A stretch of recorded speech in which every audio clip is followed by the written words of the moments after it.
Okay, two circles are inside a square. The square is A, B, C, D. I do see an image of that. It says one of the circles is tangent to the side AB and BC. I do see that's a big circle in the picture, by the way. The other circle, the smaller circle, is tangent to side CD and AD. I do see that. The circles are tangent to each other. I do see that. The area of the larger circle is 10 times the area of the smaller circle. Now, granted, 10 times the size of it, I'm going to say, roughly speaking, looks about 10 times the size of it, all right? It goes on to say, though, that the diagram's not to scale. So maybe it's not exactly 10 times the size of it, but that's incidental. The picture's quite good, by the way. What they want to know is the sum of the radii, all right? Now, when I first did the problem, what I did was I had to, use the picture here, and I had to divide it up, all right? Drawing diagonals in, horizontal lines, vertical lines, things like that, and trying to figure out the sum of the radii, all right?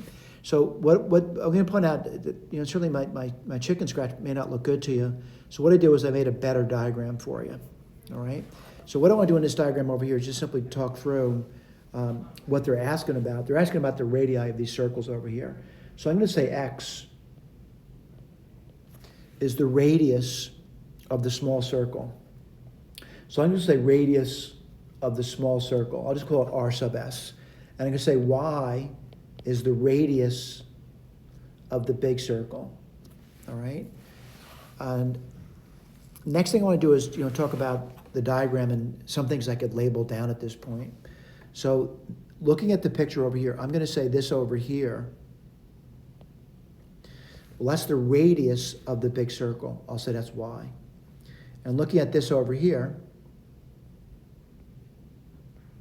I'm going to say that's the radius of the small circle, all right? Looking at this, I know the length of that square, by the way, is 1. So this length here is going to be 1 minus X minus Y, all right?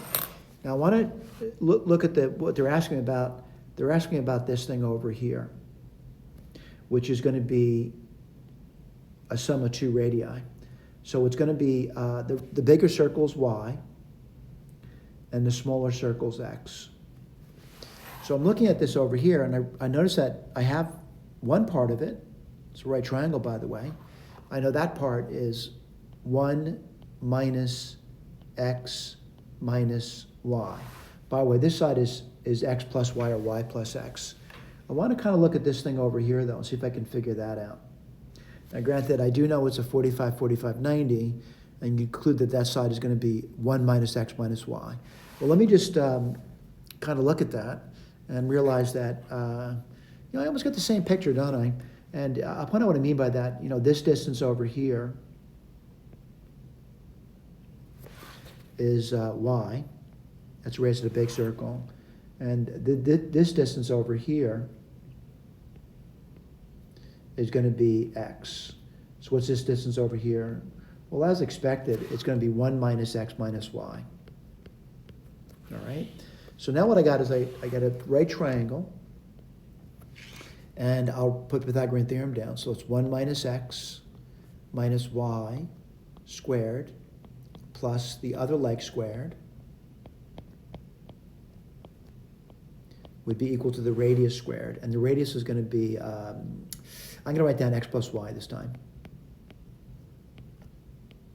Now my goal is to find out what X plus Y is, by the way.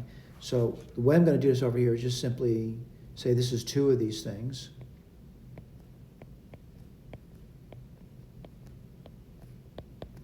And this is going to be X plus Y squared. Now you could expand it, but the bottom line is I'm not going to expand it. I'm just going to take the root of both sides. So you get root 2. These are principal roots, but I don't have to worry about plus or minus.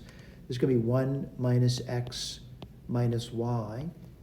And this is going to be X plus Y. I'm going to expand this now.